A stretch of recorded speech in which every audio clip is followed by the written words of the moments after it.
Alhamdulillahirrahmanirrahim. Apa kabar Ustaz? Alhamdulillah. Selamat sore. Sore. Mungkin kita langsung lanjut. Bismillah. Bismillah. Asyhadu an la ilaha illallah wa asyhadu anna Muhammadar Rasulullah. Assalamualaikum warahmatullahi wabarakatuh. Alhamdulillahirabbil alamin. Rabbi shrah li sadri wa yassir li amri wahlul 'uqdatam min lisani yafqahu qawli. Rabbi zidni ilman warzuqni fahman.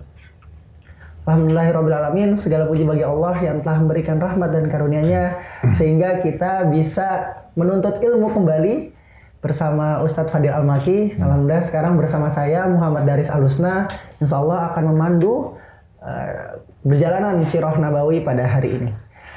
Jadi rekan pecinta Sinyal Islam Indonesia, insya Allah kita akan melanjutkan Sirah Nabawiyah yang sudah disampaikan Ustadz Fadil Al-Maki di pertemuan-pertemuan sebelumnya. Mungkin sekarang sudah mulai masuk ke kedatangan Quraisy yang kedua kalinya ke Abu Thalib. Abu Thalib, teman Nabi. Mungkin sebelum lanjut bisa review dulu Ustadz di pertemuan-pertemuan sebelumnya. Masya Allah. Assalamualaikum warahmatullahi wabarakatuh. Waalaikumsalam warahmatullahi wabarakatuh. Alhamdulillahilladzi hadana lihadza wa ma kunna linahtadiya laula an hadana Allah. Allahumma salli wa sallim wa barik ala sayyidina maulana Muhammad sallallahu alaihi wasallam wa ala alihi wa ashabihi ajma'in, amma ba'd. Rabbi shrah li sadri wa yassir li amri wahlul 'uqdatam min lisani yafqahu qawli. Allahumma inna nas'aluka 'ilman nafi'an wa fahman wasi'an wa rizqan wasi'an halalan thayyiban wa 'amalan mutaqabbala. Daris, apa kabar? Alhamdulillah. Saya sudah lama enggak ketemu dengan Daris sejak pandemi. Naam. Hadirin sekalian, Quraisy datang kepada Rasulullah mengirimkan utusannya itu sebanyak 3 kali. Dan 3 kalinya mereka tidak menemukan jalan keluar untuk menghentikan dakwah Nabi. Itu terjadi setelah Nabi melakukan dakwah secara jahriyah. 3 tahun Nabi dakwah secara siriyah. 3 tahun siriyah, 10 tahun jahri, 10 tahun jariyah. Dan 3 tahun siriyah orang-orang Quraisy tidak terlalu khawatir secara berlebihan. Karena mereka berpikir, wah ini Muhammad mungkin hanya seperti orang-orang Ahlul Kitab. Yang mereka, ntar juga kelar sendiri, diam sendiri, ntar juga. Karena setahu mereka, Rasulullah itu seorang pedagang. Rasulullah seorang pengusaha, bisnismen beliau sallallahu alaihi wasallam. Nanti juga Muhammad bakal sibuk lagi. Namun, beliau merintis bisnis beliau hingga menjadi owner. Dan ya tibalah beliau pada masa nggak terlalu sibuk lagi dengan urusan bisnisnya. Akan tetapi income datang. Ini mudah-mudahan kita nanti tiba di masa itu. Amin, amin. Ya, benar di umur 40, income datang nih. Ini sekarang Ramadan nih kan. Sekarang Ramadan 10 akhir, bagaimana nanti ketika kita berumur 40 tahun, maksimal tapi itu. Ramadan kita itikaf di masjid, penghasilan jalan terus, ATM berisi terus tuh. Gimana caranya? Itu ada istilah khusus dan ada seorang ustadz yang membahas masalah ini, Ustadz Antoni Syafi'i. Mungkin itu pernah dengar ya, Dr. Antoni Syafi'i, bagaimana ketika kita sebagai businessman kita bisa mengikuti jejak Nabi sallallahu alaihi wasallam. Jadi akhi, di umur beliau ketika sering bertahanus di Gua Hira, beliau udah tidak terlalu sibuk lagi dengan bisnis beliau karena udah banyak karyawannya.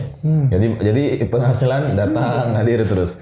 Maka orang-orang Quraisy pun berpikir, ini Muhammad paling juga ntar nggak sibuk lagi sama dagangnya, ini itu segala macam. Dia akan kembangkan usahanya ke sana ke sini lagi. Ini seperti kisah-kisah yang diceritakan oleh orang-orang Ahlul Kitab. Ntar akan habis. Ketika Nabi dakwah jahriyah, kagetlah mereka. Tahun keberapa? Tahun keempat dari nubuwah. Tahun keempat dari nubuwah, kagetlah mereka. Mereka kirimkan utusan kepada Abu Thalib dan kemudian mereka kirimkan lagi sampai kedua kali dan sampai ketiga kalinya. Nah, yang kedua kalinya silakan akhi coba dibaca. Siap, alhamdulillah kedatangan Quraisy yang kedua kali kepada Abi Thalib. Tatkala kaum Quraisy melihat Nabi SAW tetap dalam menyiarkan ajaran beliau. Jadi mungkin ini udah setelah yang pertama ya Ustaz? Oh iya, setelah yang pertama. Dan melihat pembelaan paman Nabi kepada beliau, pergilah mereka yang kedua kalinya kepada paman Nabi itu. Mereka berkata kepada paman Nabi, kami tidak bisa sabar atas makian kepada bapak-bapak kami, membodohkan kami dan mencela berhala-berhala kami. Hendaklah engkau melarang anak keponakanmu atau engkau izinkan kami menengah dia. Rasulullah dipanggil oleh paman beliau dan ia minta supaya Nabi berhenti dari ajakannya karena takut gangguan Quraisy atas beliau. Tetapi Rasulullah enggan. Nah, dalam kitab yang lain dijelaskan akhi, setelah pertemuan pertama Rasulullah menjawab kalaupun diletakkan bulan di tangan kanan dan juga matahari di tangan kanan dan juga bulan di tangan kiri, maka beliau tidak akan pernah berhenti. dengan ujian seberat apapun, maka beliau tidak akan meninggalkan agama ini. Kata Rasulullah, ini agama Islam. Hingga Allah memenangkannya atau aku ikut binasa karenanya, maka aku tidak akan meninggalkannya. Itu kata Nabi Sallallahu Alaihi Wasallam. Kemudian di kedatangan kedua, nah Quraisy nggak cuma datang doang nih. Jadi ada kayak kita datang ada tujuan tertentu nih, bawa hadiah, bawa amplop kalau zaman sekarang ya. Maka Quraisy datang bawa seorang anak laki-laki yang tampan, namanya Ammarah bin Walid al-Mughirah, anak pemimpin tuh. Walid bin Mughirah termasuk pemuka Quraisy dan dibawalah anaknya tadi si Ammarah tadi. Ammarah ini ganteng dia, pemuda dia. Maka orang-orang Quraisy pun mengatakan, gimana ya Abu Talib kalau kami serahkan pemuda ini untuk kamu, ya untuk kamu besarkan, nanti ada yang kamu banggakan juga dari pemuda ini. Tapi serahkan tuh si Muhammad untuk kami. Dari sini kita lihat hadirin sekalian, pecinta sejarah Islam Indonesia, Quraisy nggak berani langsung menyerang Nabi. Karena Nabi masih di bawah lindungan Abu Talib, dan Abu Talib merupakan pemimpin dari Bani Hashim. Dari mana apa Bani Hashim. Dari Bani Hashim. Kalau tiba-tiba Quraisy menumpahkan darah Rasulullah, maka Makkah akan penuh dengan banjir darah akhir. Akan terjadi pertempuran antar bani nantinya, antar keluarga besar. Rasulullah sendiri beliau dari Bani Hashim. Bani Hashim itu pimpinnya siapa? Abu Talib. Dan ada bani-bani yang lain, Bani Abu Jahal dari Bani Makhzum, dan juga ada bani-bani yang lain yang Masya Allah, kalau misalnya ada apa-apa aja sama Rasulullah ini tertumpah darahnya, udah nanti Abu Talib bakal mendeklarasikan, oh ini ada yang coba ganggu anak keturunan kita nih. Nanti terjadi pertumpahan perang antar bani dan itu habis semuanya.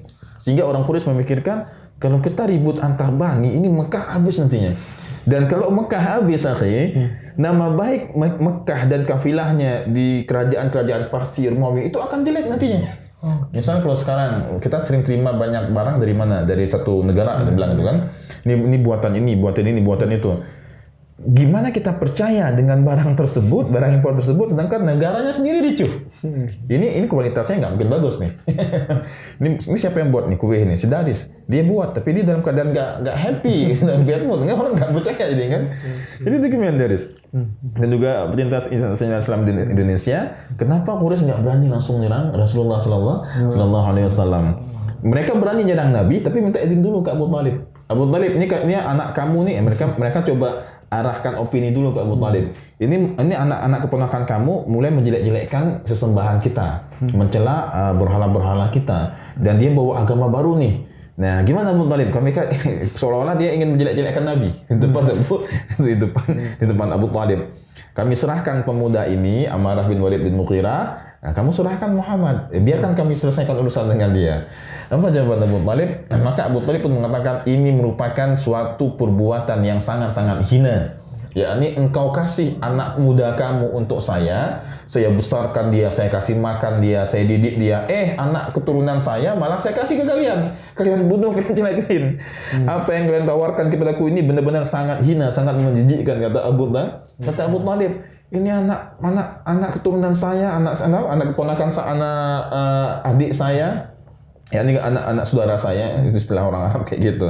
Ibnu akhi itu anak dari saudara saya, berarti keponakan saya. Kita keponakan ya. Kalau mereka bilang ibnu akhi. Ini ibnu akhi, saya berikan ke kalian, terus kalian bakal siksa dia, kalian bakal bunuh dia, tumpahkan darah dia. Anak kalian kasih ke saya didik, saya kasih makan, saya besarkan. Ini benar-benar sangat menjijikkan ini. Masya Allah. Naam. Demi Allah, ini sama sekali tidak akan kulakukan. Demi Allah, kalian tidak berbuat adil kepadaku. Rupanya engkau telah Demi Allah, kalian tidak berbuat adil kepadaku. Rupanya engkau telah bersekongkol untuk melecehkan aku dan mempengaruhi mereka untuk musuhiku. Berbuatlah semaumu. Berbuatlah semaumu di sini, yakni Abu Talib mengatakan kepada Rasulullah, Muhammad bebas. Engkau mau ngapain pun. Abu Talib akan selalu menjaga Rasulullah. Dari sini kita lihat bagaimana Abu Talib sangat menjaga Rasulullah dan juga sangat menyayangi Rasulullah SAW dari kecil. Lanjut lagi, Daris. Masuk ke gangguan kaum Quraisy setelah itu, Ustaz ya. Iya, silakan. Gangguan kaum Quraisy kepada Rasulullah SAW.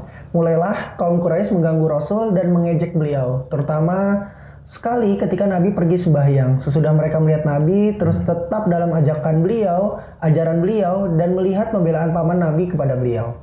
Adalah Rasulullah SAW menghadapi mereka dengan sifat tidak lekas marah, sabar, lemah lembut dan suka memaafkan. Orang yang sangat mengganggu Nabi adalah Abu Jahal, Abu Lahab, Uqbah bin Abi Mu'aid, dan Uqbah bin Mu'aid, ya. dan Al-Walid bin Mughirah. Walid bin Mughirah. Jadi 4 orang yang memang jahat sekali kepada Rasulullah. Bahkan Uqbah bin Mu'aid itu dia pernah mencekik Nabi loh. Dia mencekik Nabi dengan kainnya, dengan berpakaiannya, dicekik Nabi ketika Nabi sedang berada dekat Ka'bah. Setelah setelah beberapa ajuan yang mereka coba ajukan kepada Abu Talib dan juga ada beberapa ide yang mereka ajukan ke Abu Talib, ditolak mentah-mentah oleh Abu Talib. Nah, Quraisy pun mikir, ini nggak bisa kayak gini kan. Ini nggak bisa, kita cuma diam-diam gini aja. Akhirnya mereka pun semakin kasar kepada Nabi. Sebelumnya yang paling kasar kepada Nabi itu Abu Lahab. Abu Lahab. Dan Abu Lahab itu orang Bani Hashim, keluarga orang internalnya Nabi gitu. Abu Lahab itu emang orang internal Nabi, bahkan dia tetangganya Nabi dan dia paman Nabi. Tetangga lagi, dekat rumahnya dengan Rasulullah sallallahu alaihi wasallam. Bahkan besananya Nabi dia itu. Karena anak-anak Nabi Ruqayyah dan Ummu Kulthum menikah dengan 2 anak dari si Abu Lahab tadi. Berarti besanan dengan Abu Lahab. Masih keluarga. Abu Jahal, hadirin sekalian pecinta sejarah Islam Indonesia, Abu Jahal pernah dia agak petantang-petenteng di hadapan kaum kafir Quraisy. Nih lihat nih, besok saya akan memukul batu ini di kepalanya Muhammad kalau dia sedang sujud. Itu udah dia rencanakan dan dia mau coba cari perhatian ke kaum kafir Quraisy. Ini Muhammad besok akan saya hancurkan kepalanya. Ditunggulah ternyata. Ditunggu besok datang Rasulullah, maka beliau pun solat di depan Ka'bah. Ketika sujud, Abu Jahal ambil batu besar ingin dilemparkan kepala Rasulullah. Tiba-tiba begitu dia ambil batu itu di atas tangannya, gemetar tangannya, lunglai, batu pun jatuh, kabur dia. Nah, semua orang kan heran, Abu Jahal kemarin kok kayak berani banget petantang-petenteng, kok tiba-tiba di depan Nabi ya kayak ayam sayur gitu, kenapa? Mereka tunggu klarifikasi dari Abu Jahal. Akhirnya Abu Jahal mengatakan, kemarin saya melihat ada unta yang besar, unta warna putih besar. Itu unta jantan, tapi saya belum pernah lihat taring unta kayak gitu. Saya belum pernah lihat katanya. Unta itu kayak ingin mencaplokku katanya. Itu luar biasa besar. Makanya tunggu apa lagi? Masa saya berdiri di situ? Kabur akhirnya Abu Jahal. Rasulullah pun mengatakan, itu Jibril. Itu Jibril yang menampakkan diri seperti unta jantan yang giginya itu luar biasa besar. Yang paling luar biasa Uqbah paling luar biasa. Aisyah Sayyidatuna wa Ummuna radhiyallahu anha pernah bertanya kepada Rasulullah, "Ya Rasulullah, selain peristiwa Uhud kan Rasulullah Masya Allah beliau menderita kekalahan, kaum muslimin menderita kekalahan, ada hikmahnya." Ditanya oleh Aisyah, selain peristiwa Uhud, peristiwa apa lagi yang engkau rasakan dari kaummu ya Rasulullah, dari kaum kafir Quraisy yang benar-benar sangat menyusahkan Nabi, benar-benar berat siksaan mereka kepada kamu? Maka Nabi SAW pun menceritakan yang mafhumnya, Rasulullah pernah berada di Ka'bah, kemudian datang Uqbah bin Abi Mu'aid tadi dengan kainnya ingin mencekik Nabi. Ya, orang-orang kok udah dicekik pastinya nggak bisa bernafas tentunya kan. Datang Abu Bakar. Abu Bakar terus mendampingi Rasulullah SAW. Datang Abu Bakar. Apakah kalian tega untuk menyakiti, membunuh, melukai seseorang yang hanya mengatakan bahwa Rabbnya Allah? Itu orang Quraisy juga mikirnya gini, mereka sangat menjaga nama baik mereka karena dagangan mereka tadi. Kalau ada terjadi apa-apa di info yang terjadi di Mekah itu cepat tersebar keluar. Lewat apa? Lewat banyak peziarah, orang jemaah haji kan. Memang dulu belum ada internet, tapi orang datang haji kemudian pulang ke rumahnya, oh di Mekah gini-gini. Jadi mereka sangat menjaga nama baik mereka. Yang pertama nama baik kota mereka, karena kota tempat orang beribadah datang peziarah. Yang kedua, jangan sampai nama mereka buruk, nanti dagangannya nggak laku. Yang ketiga, mereka juga menjaga diplomasinya. Dan diplomasi mereka itu udah pernah diatur pada zaman uyutnya Nabi SAW, Syaibah. Pada zaman Syaibah itu ini Abdul Muttalib. Zaman Muttalib. Kalau Syaibah itu nama asli dari Abdul Muttalib. Kemudian pada zaman dari Muttalib sendiri, zaman Hashim. Kalau Muttalib kalau Muttalib merupakan paman dari Abdul Muttalib. Kalau Muttalib merupakan paman dari Abdul Muttalib. Karena dulu Abdul Muttalib pernah tinggal di Yathrib, di Madinah. Ketika masuk kota Madinah, dia naik unta dengan Muttalib tadi. Maka dipanggil Abdul Muttalib. Nama aslinya Syaibah. Nama asli mereka siapa? Syaibah. Nama asli mereka Syaibah. Khairan. Maka zaman uyut Nabi sallallahu alaihi wasallam, ayah dari Abdul Muttalib, Mekah telah mengadakan diplomasi dengan kerajaan-kerajaan yang berada di luar kota Mekah, terutama di Parsi, di Syria, di mana mereka pernah mengadakan diplomasi yang bagus, kerjasama yang bagus, sehingga dagangan mereka masuk ke Syria itu ya mudah diterima, nggak diganggu-ganggu kalau masuk ke Syria, dan juga masuk ke daerah-daerah lain itu mudah diterima. Karena inilah mereka sangat menjaga tidak adanya hal-hal besar yang terjadi di kota Mekah yang akan menjelekkan nama baik mereka nantinya. Jadi mereka malu kalau misalnya tersebar keluar membunuh seseorang hanya karena orang itu mengatakan Rabbku Allah. Ini satu proses pembunuhan kan? Khawatiran nanti kalau mereka masuk ke negeri orang, gara-gara orang minta turun harga dagangan, nggak dikasih turun harga, dibunuh pula nih ya kan. Jadi mereka sangat menjaga nama baik mereka, muruahnya mereka, harga diri mereka.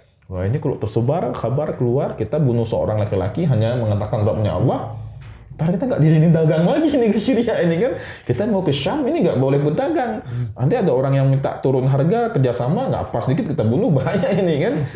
Maka Abu Bakar itu mengatakan, apakah kalian tega untuk membunuh seseorang yang hanya mengatakan Rabbnya Allah, yang hanya mengatakan Rabbnya Allah, Rabbku adalah Allah.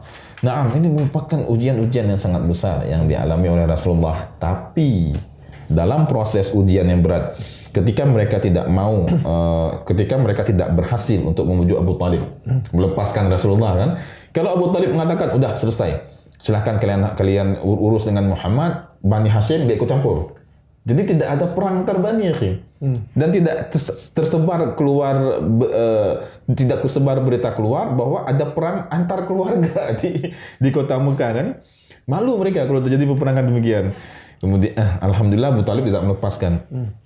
Tapi dalam keadaan ujian yang sangat berat yang Rasulullah alami, sampai Fatimah sendiri ketika Rasulullah pulang dalam keadaan disakiti sering menangis Fatimah radhiyallahu anha. Nah, maka ujian-ujian yang berat yang dialami oleh Rasulullah, terutama ketika nanti beliau pulang dari Taif, itu berat banget memang. Fatimah sampai menangis.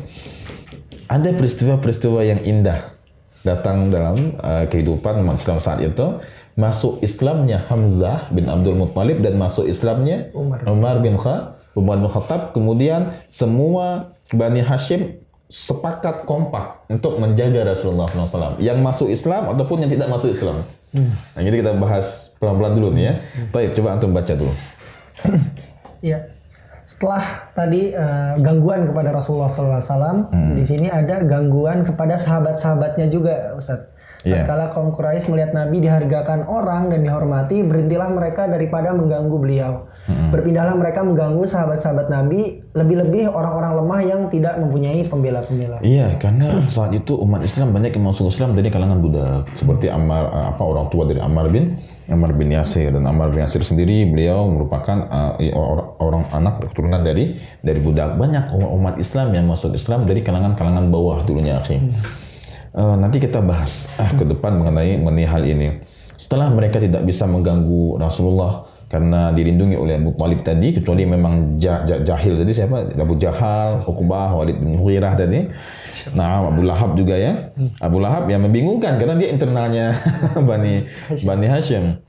Maka orang-orang Quraisy pun mengganggu sahabat-sahabatnya Nabi sallallahu alaihi wasallam. Banyak sekali antara mereka yang diganggu oleh kaum kafir Quraisy. Bahkan Ammar bin Yasir pernah ditenggelamkan, di dalam tong air itu ditenggelamkan Ammar bin Yasir. Banyak sekali yang diganggu oleh mereka. Khairan. Kita sedikit masuk ke Islamnya Hamzah bin Abdul Muttalib. Hamzah ini umurnya nggak jauh beda sama Nabi. Umurnya nggak jauh beda dengan Rasulullah SAW. Dan terkenal sebagai seorang laki-laki yang gagah berani, hobinya berburu. Masya Allah. Maka satu kesempatan Rasulullah pernah dipukul kepalanya oleh Abu Jahal sampai berdarah. Dipukul oleh Abu Jahal sampai berdarah. Kemudian seorang budak perempuan melaporkannya kepada Hamzah tadi. Seorang budak perempuan melaporkannya kepada Hamzah, iya, itu Muhammad dipukul sama Abu Jahal. Begitu dia dengar, maka disamperin lah Abu Jahal. Disamperin, dia bawa panah, hobinya berburu memang kan. dia bawa panah, dipukul kepala Abu Jahal dengan dengan busur panah tadi. Puam, dipukul sampai berdarah kepala Abu Jahal. Itu peristiwanya dekat dengan Ka'bah, Bang. Peristiwanya dekat dengan Ka'bah, berarti banyak orang yang melihat di situ. Banyak orang yang melihat. Ada sekumpulan dari Bani Makhzum. Kemudian ada lagi sekumpulan dari Bani Hashim. Bani Hashim ini keluarga besar dari Hamzah, ya, dari Rasulullah. Bani Makhzum dari Abu Jahal. Begitu dipukul, puam, dipukul Abu Jahal tadi, dibalas oleh Hamzah, keluar darah kan. Bani Makhzum berdiri semuanya. Wah, nih ada keturunan kita dipukul nih. Itu hampir terjadi keributan antar bani gitu di situ. Ketika keluar darahnya Abu Jahal, berdiri semua Bani Makhzum. Itu lihat Abu Jahal dipukul. Bani Hashim pun nggak mau duduk juga kan, berdiri juga Bani Hashim. Sempat tegang, tegang itu antara kedua bani. Tiba-tiba Abu Jahal tahu dia. Abu Jahal ini kalau terjadi keributan, ini saya yang jadi provokatornya ini kan. Maka Abu Jahal pun mengatakan, udahlah, biarin aja Abu Ammarah. Abu Ammarah itu ini Hamzah bin Abdul. Udah biarin, jangan dibalas. Karena tadi Bani Makhzum ingin berdiri untuk membalas Abu Jahal. Ya, ini dia buat gini karena aku telah memukul anak saudaranya. Aku telah memukul keponakan dia. Ini menunjukkan Abu Jahal takut sama Hamzah. Udah jangan cari perkara sama dia. Duduk aja semuanya. Lagi bersih tegang kedua bani tadi. Memang sejak semakin parah gangguan kafir Quraisy kepada Rasulullah, Bani Hashim banyak mengikuti Nabi. Banyak yang ngikutin Nabi kemana Rasulullah pergi, kemana Rasulullah keluar, mereka ikutin. Mereka menjaga jangan sampai Rasulullah dikasarin, dijahatin oleh bani-bani yang lain. Nah, dalam kesempatan ini sempat dibuat keluar darah kan oleh Abu Jahal. Lagi ngumpul tuh Bani Hashim, walaupun nggak terlalu ramai. Berdiri Bani Makhzum, karena Hamzah balas ke ini tadi kan. Berdiri juga Bani Hashim, karena tahu ini ada Hamzah, jangan macam-macam nih kita nih. Udah ditenangkan oleh siapa? Oleh Abu Jahal. Ini salah saya. Karena saya yang mengganggu, mencaci maki anak saudaranya itu karena Abdullah karena Hamzah paman Nabi. Walaupun umurnya nggak jauh, Abdullah ayahnya Nabi merupakan saudara dari Hamzah bin Abdul Muttalib. Ini salah saya mencaci maki anak saudaranya. Kemudian Islamnya Umar, masya Allah, ini merupakan kisah yang luar biasa. Umar terkenal dengan orang yang langsung to the point, frontal, gitu kalau bahasa kita. Ini kalau di kita mungkin kalau di teman-teman saya yang kuliah dulu orang Medan gitu. Kalau orang itu baik-baik mereka orang Medan, masya Allah. Orang Medan itu nggak pernah ngomong di belakang, kalau nggak suka di depan, kalau suka ngomong di depan. Mereka kita lihat dari logatnya mungkin keras, tapi hatinya baik. Anda sempat punya teman dari orang Medan yang dekat dengan mereka, masya Allah bagus. Nah, inilah Hamzah bin Abdul Muttalib yang dia terang-terangan kalau nggak suka ya dia terang-terangan di depan. Hingga satu kesempatan maka dia pernah keluar menghunus pedang, terhunus pedangnya, dia ingin bunuh Rasulullah. Dia ingin cari di mana ada Rasulullah. Kok ketemu dengan Rasulullah, mau di pinggir jalan kah, mau di manakah, ini saya tebas sama dengan pedang ini. Nah, itu Hamzah dan masuk Islam tuh. Hamzah dan masuk Islam. Karena nggak jauh beda antara hari Hamzah dengan Banu Khattab masuk Islam itu nggak jauh beda jaraknya. Kemudian dalam perjalanan ketemu dia dengan seorang laki-laki, dibilang, ya Umar, kamu tahu nggak? Ngapain kamu cari Muhammad? Itu adik kamu jangan-jangan udah keluar dari agama. Adik dia dan suaminya, ini adik iparnya juga udah masuk Islam rupanya. Maka berangkatlah dia ingin menemui adiknya tadi. Datang dia temuin adiknya. Hamzah ini berasal dari Umar ini berasal dari mana dia? Berasal dari Bani Zuhrah. Maka kemudian dia datang ke rumah adiknya.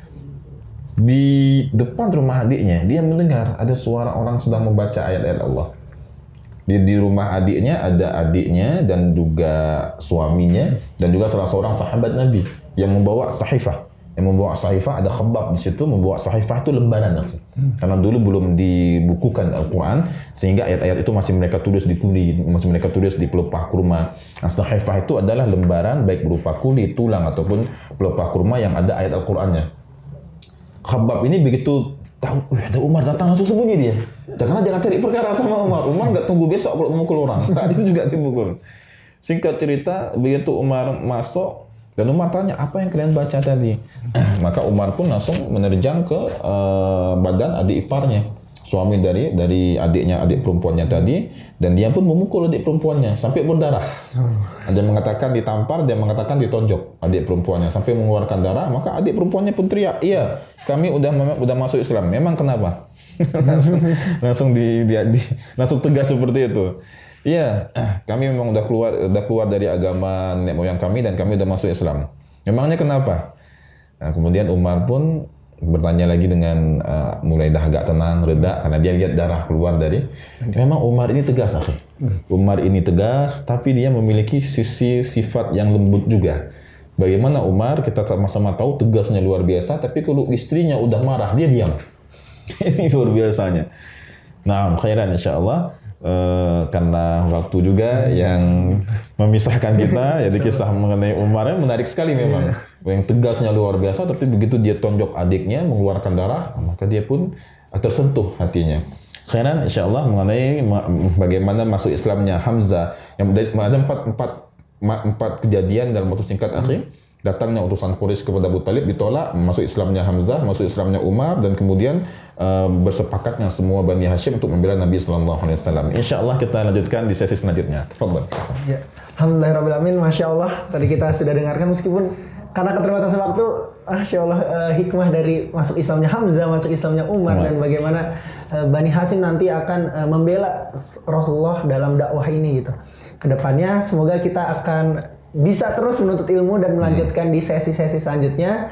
Mungkin para pecinta Sinyal Islam Indonesia, kita cukupkan di pertemuan kali ini. Assalamualaikum warahmatullahi wabarakatuh.